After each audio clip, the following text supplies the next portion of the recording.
بسم الله الرحمن الرحيم. يا أيها الذين آمنوا أوفوا بالعقود أحلت لكم بهيمة الأنعام إلا ما يتلى عليكم غير محل الصيد وأنتم حرم إن الله يحكم ما يريد. يا أيها الذين آمنوا لا تحلوا شعائر الله ولا الشهر الحرام ولا الهدي ولا القلائد ولا آمين البيت الحرام يبتغون فضلا من ربهم ورضوانا وإذا حللتم فاصطادوا ولا يجرمنكم شنآن قوم أن صدوكم عن المسجد الحرام أن تعتدوا وتعاونوا على البر والتقوى ولا تعاونوا على الإثم والعدوان واتقوا الله إن الله شديد العقاب. حرمت عليكم الميتة والدم ولحم الخنزير وما أهل لغير الله به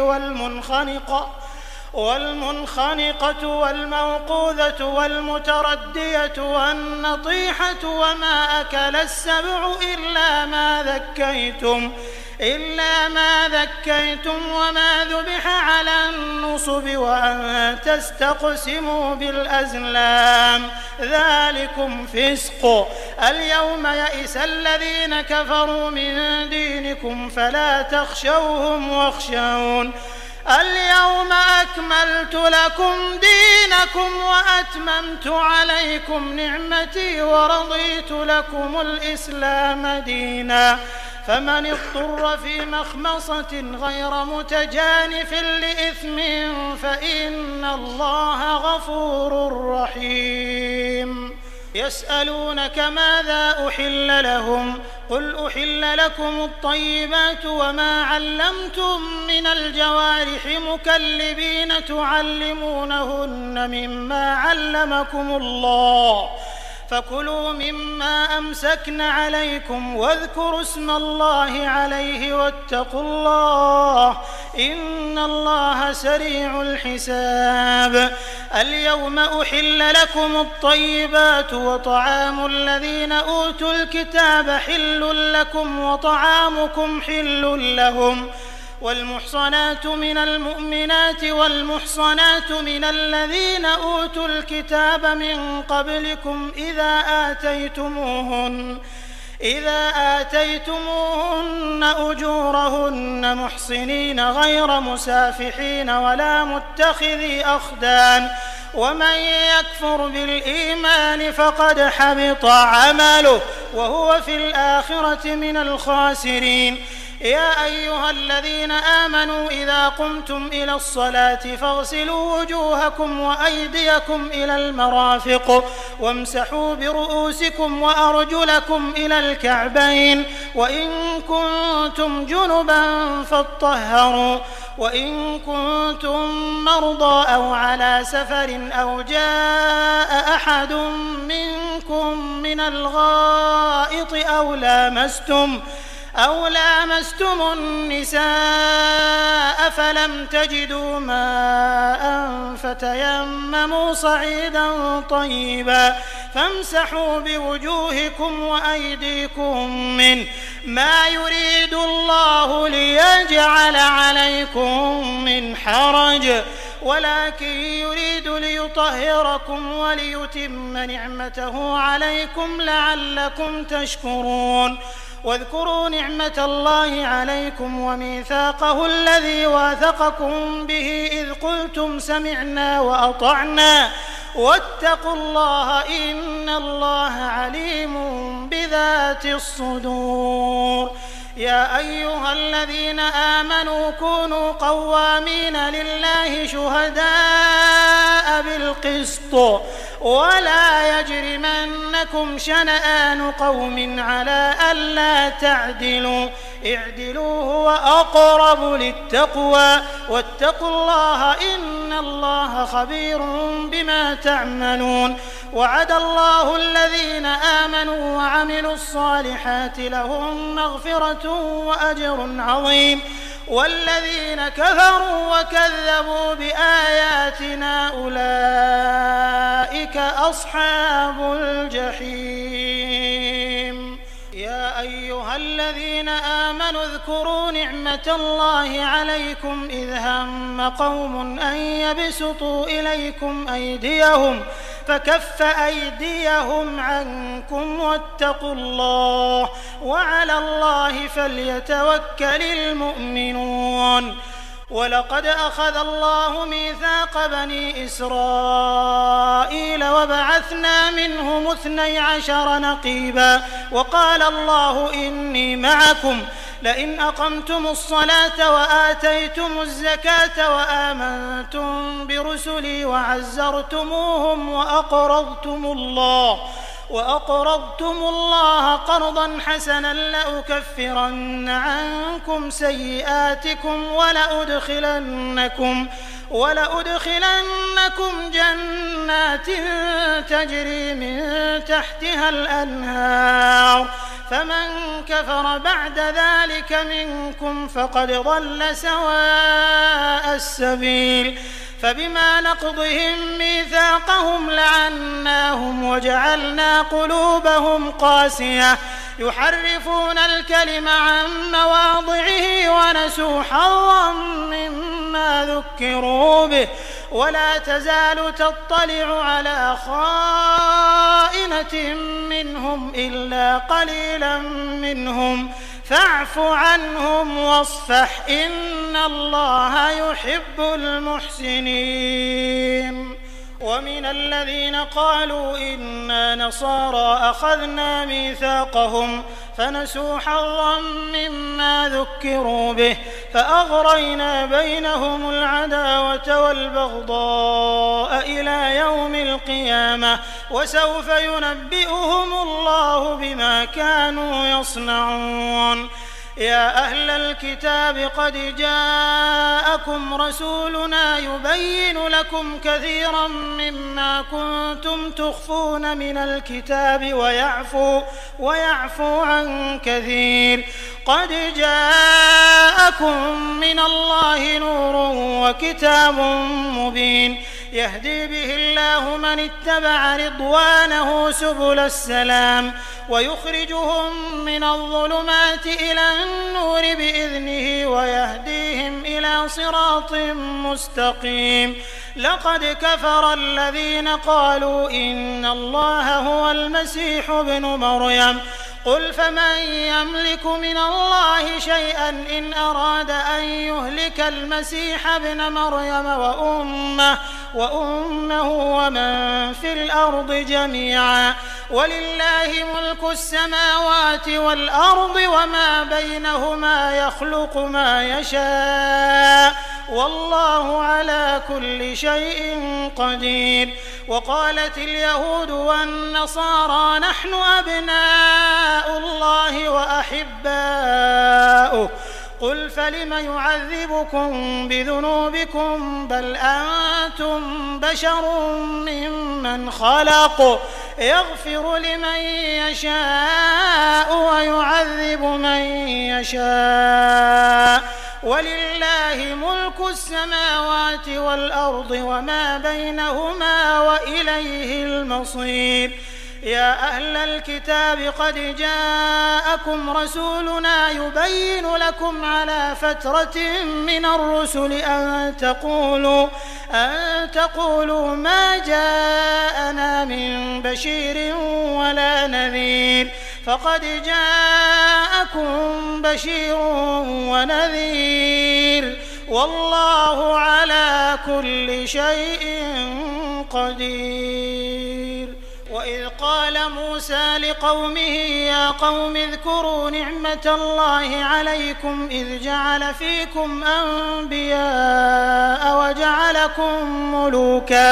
وجعلكم ملوكا وآتاكم ما لم يؤت أحدا من العالمين يا قوم ادخلوا الأرض المقدسة التي كتب الله لكم ولا ترتدوا على أدباركم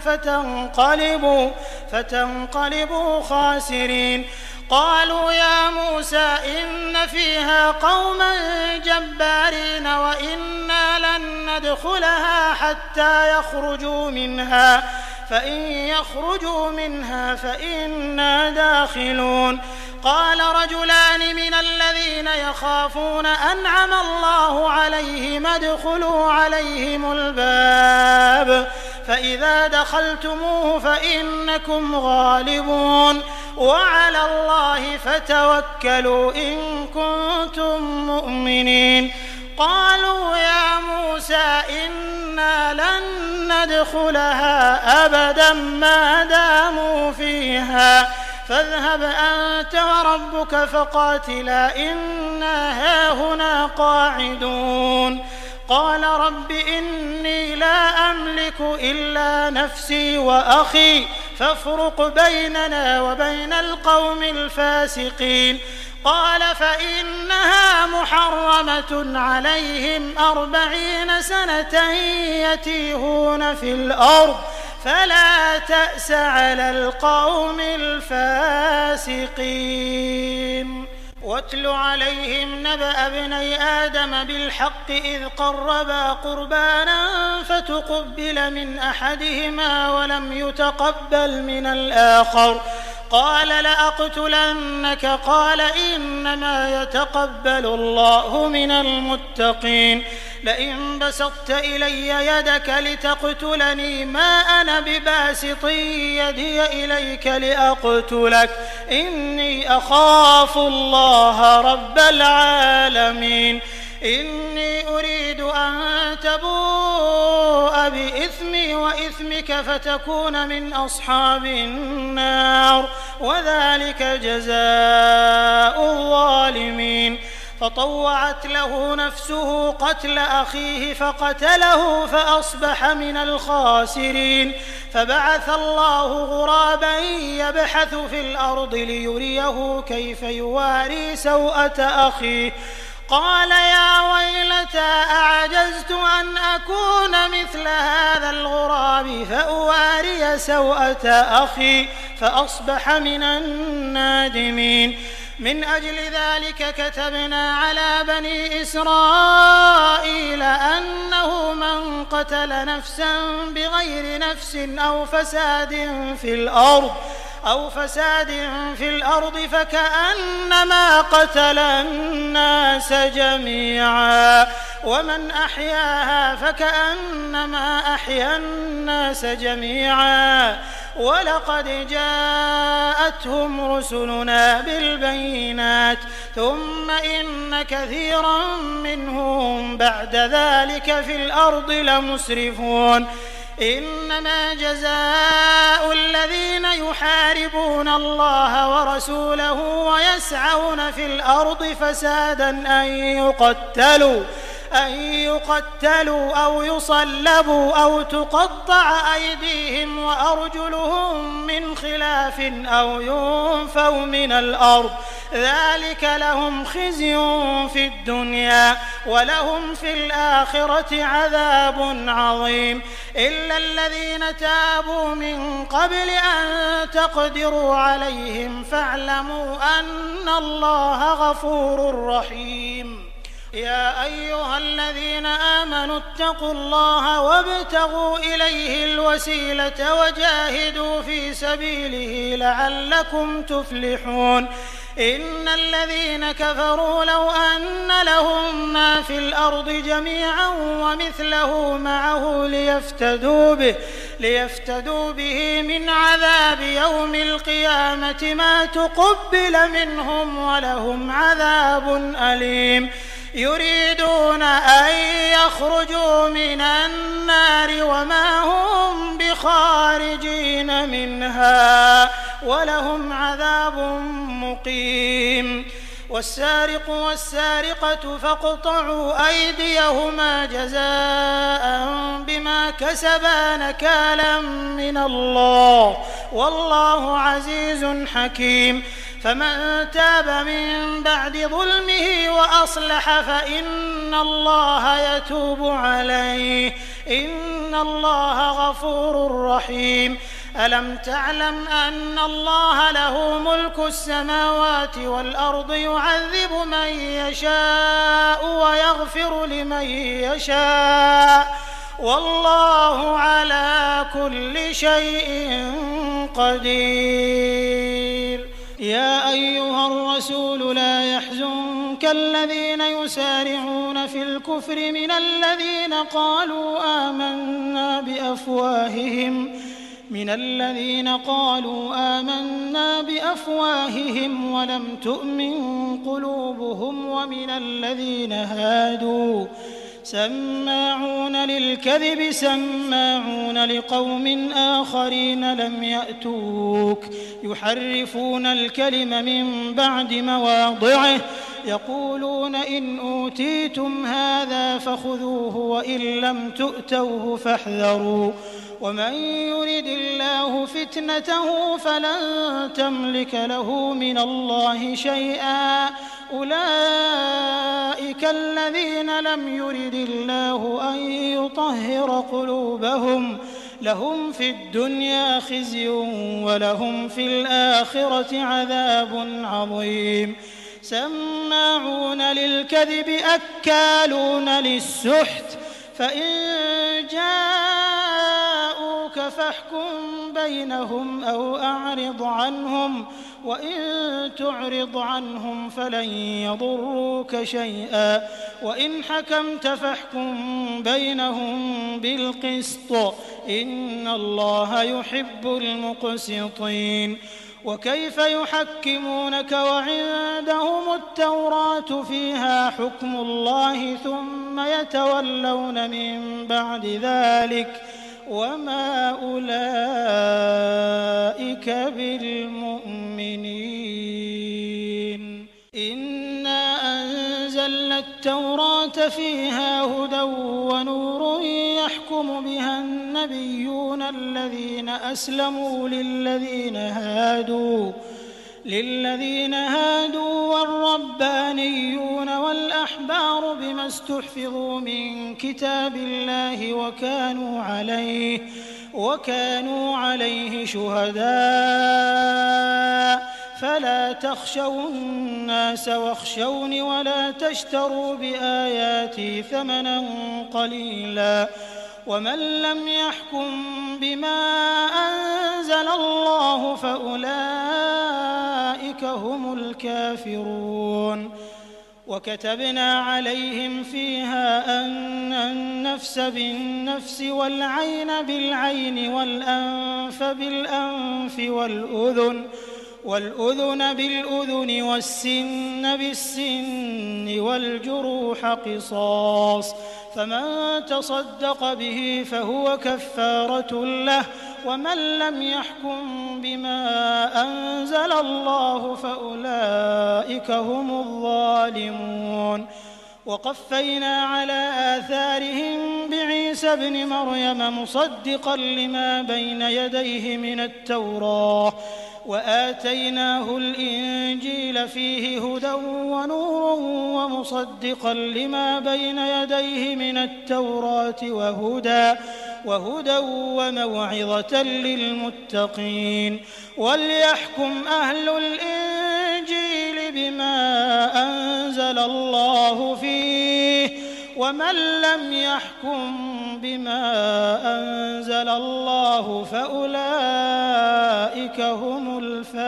الفاسقون. وأنزلنا إليك الكتاب بالحق مصدقا لما بين يديه من الكتاب ومهيمنا عليه فاحكم بينهم بما أنزل الله ولا تتبع أهواءهم عما جاءك من الحق لكل جعلنا منكم شرعة ومنهاجا ولو شاء الله لجعلكم أمة أمة واحدة ولكن ليبلوكم فيما آتاكم فاستبقوا الخيرات إلى الله مرجعكم جميعا فينبئكم بما كنتم فيه تختلفون وأن احكم بينهم بما أنزل الله ولا تتبع أهواءهم واحذرهم أن يفتنوك عن بعض ما أنزل الله إليك فإن تولوا فاعلم أنما يريد الله أن يصيبهم ببعض ذنوبهم وإن كثيرا من الناس لفاسقون أفحكم الجاهلية يبغون ومن أحسن من الله حكما لقوم يوقنون يا أيها الذين آمنوا لا تتخذوا اليهود والنصارى أولياء بعضهم أولياء بعض ومن يتولهم منكم فإنه منهم إن الله لا يهدي القوم الظالمين فترى الذين في قلوبهم مرض يسارعون فيهم يقولون نخشى أن تصيبنا دائرة فعسى الله أن يأتي بالفتح أو أمر من عنده فيصبحوا على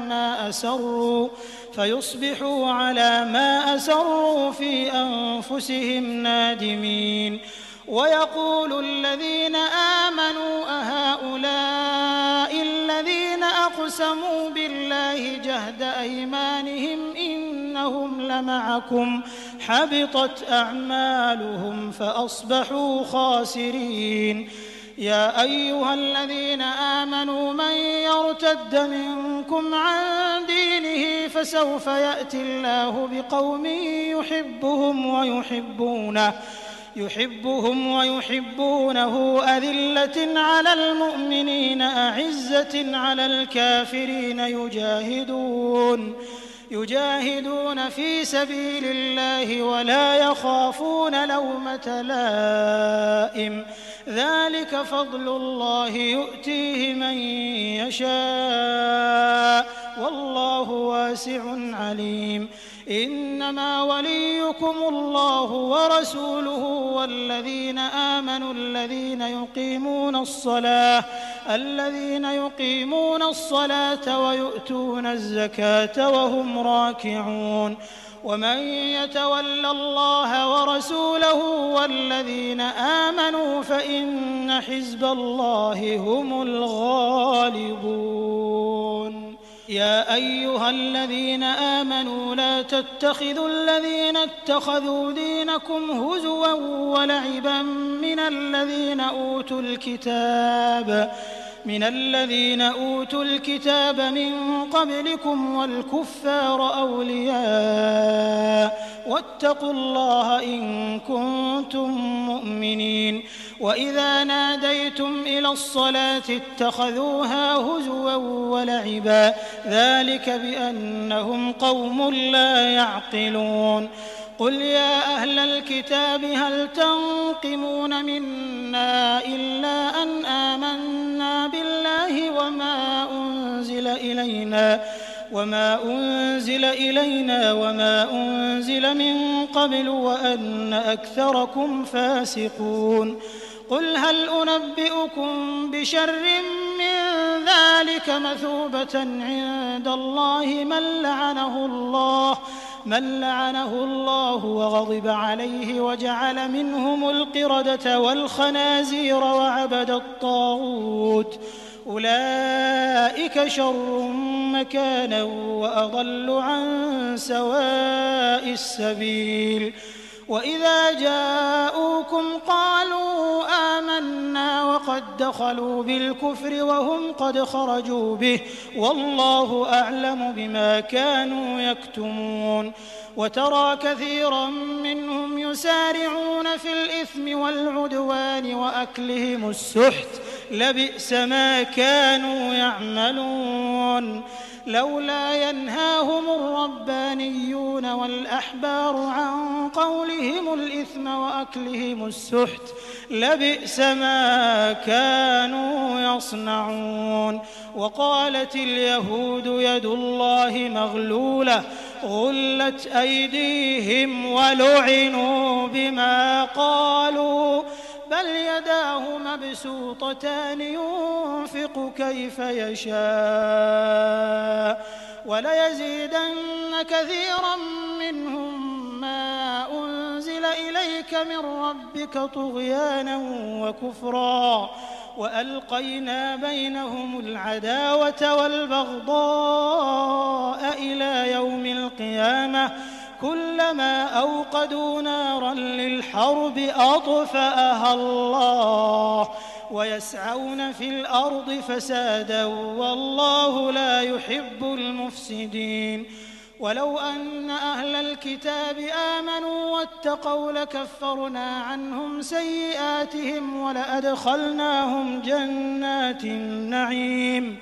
ولو أنهم أقاموا التوراة والإنجيل وما أنزل إليهم من ربهم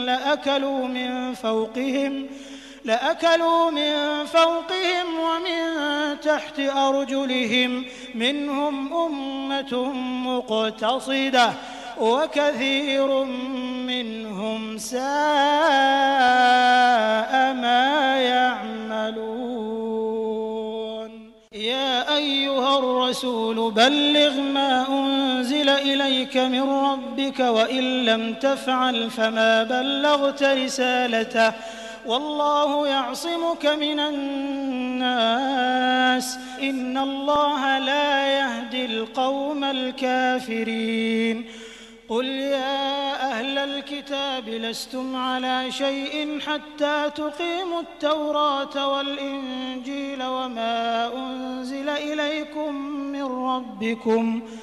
وليزيدن كثيرا منهم ما أنزل إليك من ربك طغيانا وكفرا فلا تأس على القوم الكافرين إن الذين آمنوا والذين هادوا والصابئون والنصارى من آمن بالله واليوم الآخر وعمل صالحا فلا خوف عليهم ولا هم يحزنون لقد أخذنا ميثاق بني إسرائيل وأرسلنا إليهم رسلا كلما جاءهم رسول بما لا تهوى أنفسهم فريقا كذبوا وفريقا يقتلون وحسبوا ألا تكون فتنة فعموا وصموا ثم تاب الله عليهم ثم عموا وصموا كثير منهم والله بصير بما يعملون لقد كفر الذين قالوا إن الله هو المسيح ابن مريم وقال المسيح يا بني إسرائيل اعبدوا الله ربي وربكم إنه من يشرك بالله فقد حرم الله عليه الجنة ومأواه النار وما للظالمين من أنصار لقد كفر الذين قالوا إن الله ثالث ثلاثة وما من إله إلا إله واحد وإن لم ينتهوا عما يقولون ليمسن الذين كفروا منهم عذاب أليم أفلا يتوبون إلى الله ويستغفرونه والله غفور رحيم ما المسيح ابن مريم إلا رسول قد خلت من قبله الرسل وأمه صديقة كانا يأكلان الطعام انظر كيف نبين لهم الآيات ثم انظر أنى يؤفكون قل أتعبدون من دون الله ما لا يملك لكم ضرا ولا نفعا والله هو السميع العليم قل يا أهل الكتاب لا تغلوا في دينكم غير الحق ولا تتبعوا أهواء قوم قد ضلوا من قبل وأضلوا كثيرا وضلوا عن سواء السبيل لعن الذين كفروا من بني إسرائيل على لسان داود وعيسى بن مريم ذلك بما عصوا وكانوا يعتدون كانوا لا يتناهون عن منكر فعلوه لبئس ما كانوا يفعلون ترى كثيرا منهم يتولون الذين كفروا لبئس ما قدمت لهم أنفسهم أن سخط الله عليهم وفي العذاب هم خالدون ولو كانوا يؤمنون بالله والنبي وما أنزل إليه ما اتخذوهم أولياء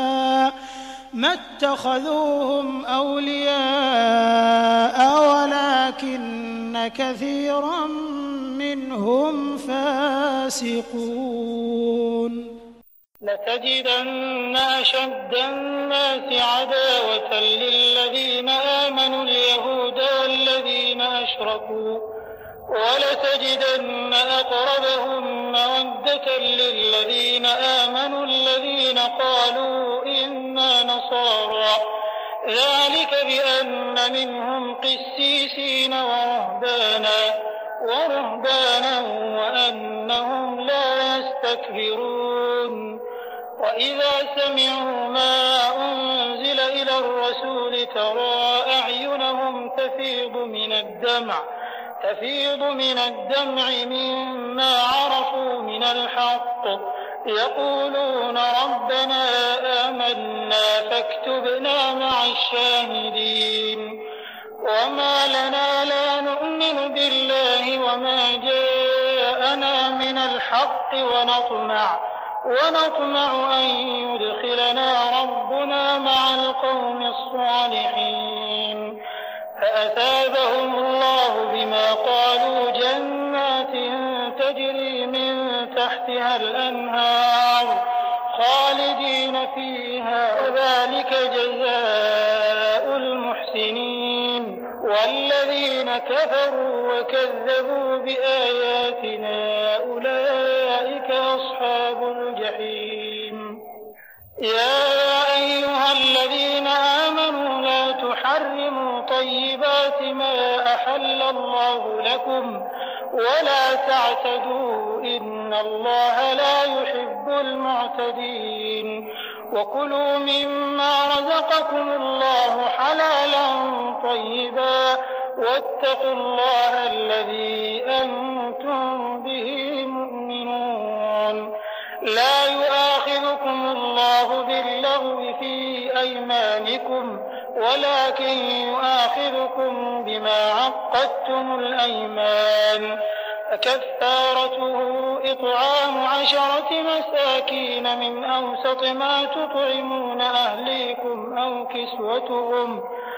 كسوتهم أو تحرير رقبة فمن لم يجد فصيام 3 أيام ذلك كفارة أيمانكم إذا حلفتم واحفظوا أيمانكم كذلك يبين الله لكم آياته لعلكم تشكرون يا أيها الذين آمنوا إنما الخمر الخمر والميسر والأنصاب والأزلام رجس من عمل الشيطان فاجتنبوه لعلكم تفلحون إنما يريد الشيطان أن يوقع بينكم العداوة والبغضاء في الخمر والميسر ويصدكم عن ذكر الله وعن الصلاة فهل أنتم منتهون وأطيعوا الله وأطيعوا الرسول واحذروا فإن توليتم فاعلموا أنما على رسولنا البلاغ المبين ليس على الذين آمنوا وعملوا الصالحات جناح فيما طعموا إذا ما اتقوا وآمنوا وعملوا الصالحات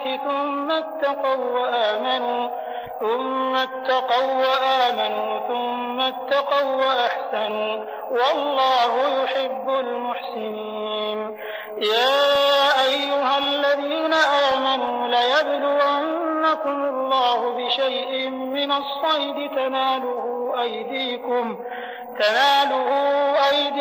ورماحكم ليعلم الله من يخافه بالغيب فمن اعتدى بعد ذلك فله عذاب أليم يا أيها الذين آمنوا لا تقتلوا الصيد وأنتم حرم ومن قتله منكم متعمدا فجزاء مثل ما قتل من النعم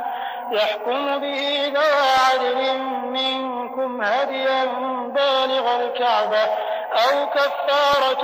طعام مساكين أو عدل ذلك صياما ليذوق وبال أمره عفى الله عما سلف ومن عاد فينتقم الله منه والله عزيز ذو انتقام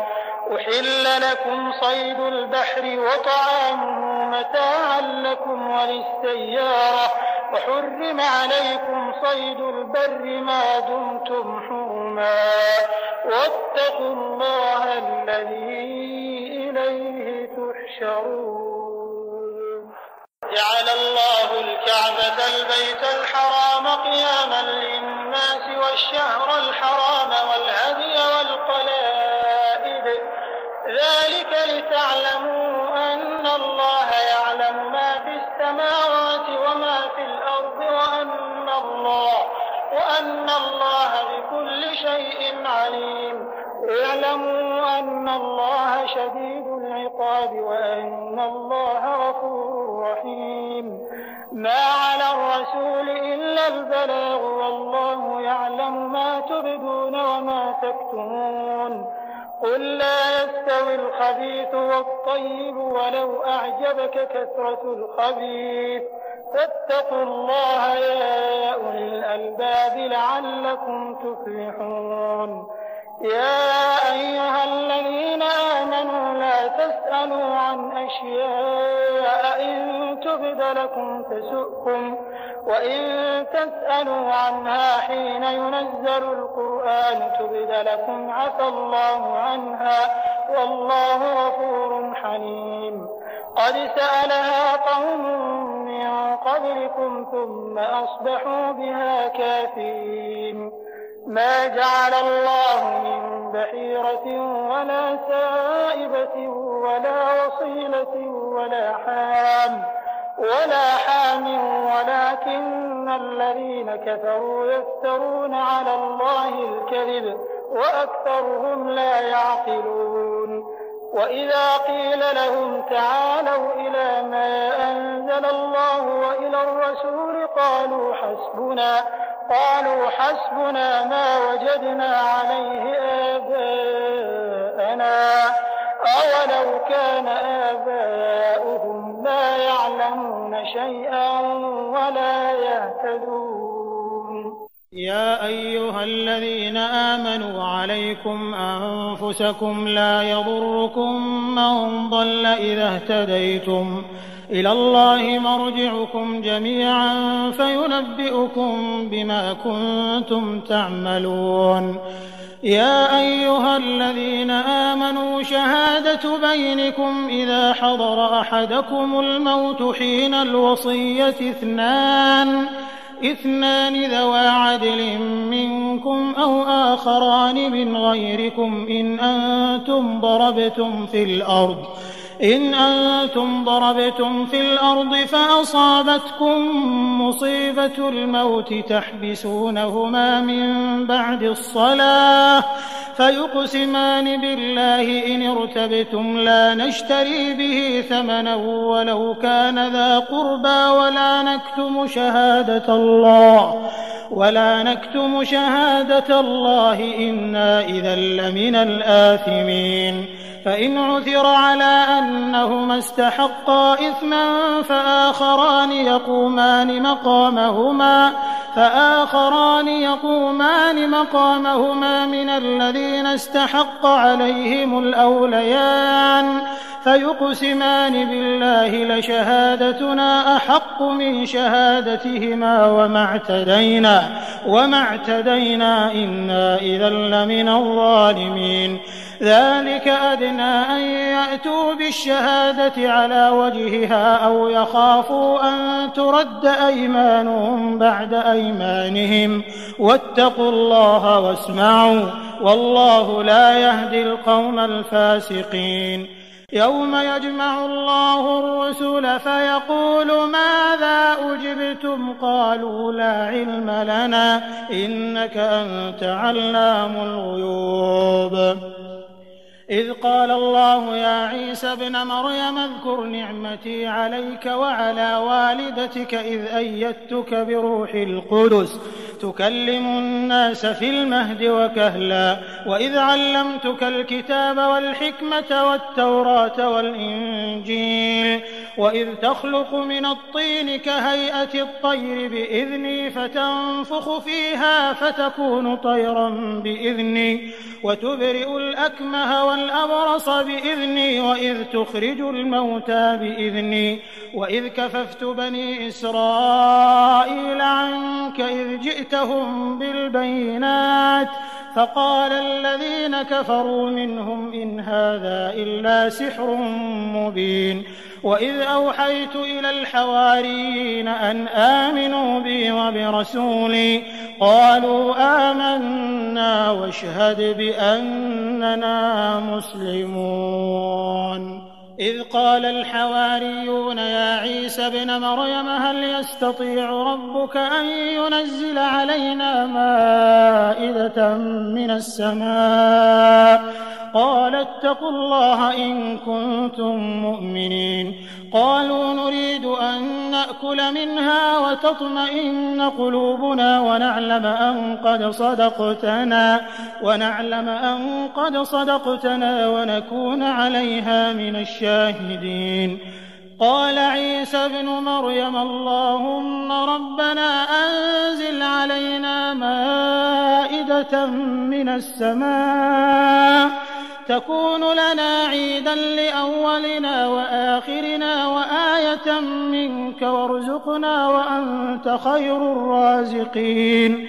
قال الله إني منزلها عليكم فمن يكفر بعد منكم فإني أعذبه عذابا لا أعذبه أحدا من العالمين. وإذ قال الله يا عيسى ابن مريم أأنت قلت للناس اتخذوني وأمي إلهين من دون الله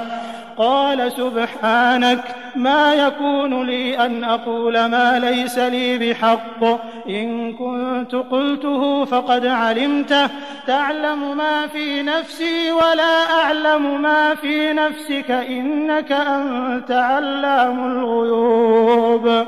ما قلت لهم إلا ما أمرتني به أن اعبدوا الله ربي وربكم وكنت عليهم شهيدا ما دمت فيهم فلما توفيتني كنت أنت الرقيب عليهم وأنت على كل شيء شهيد. إن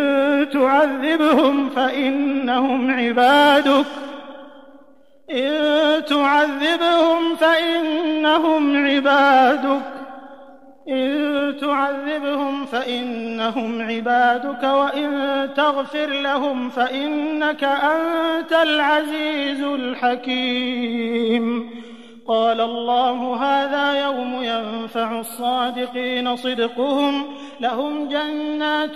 تجري من تحتها الأنهار خالدين فيها أبدا رضي الله عنهم ورضوا عنه ذلك الفوز العظيم. لله ملك السماوات والأرض وما فيهن وهو على كل شيء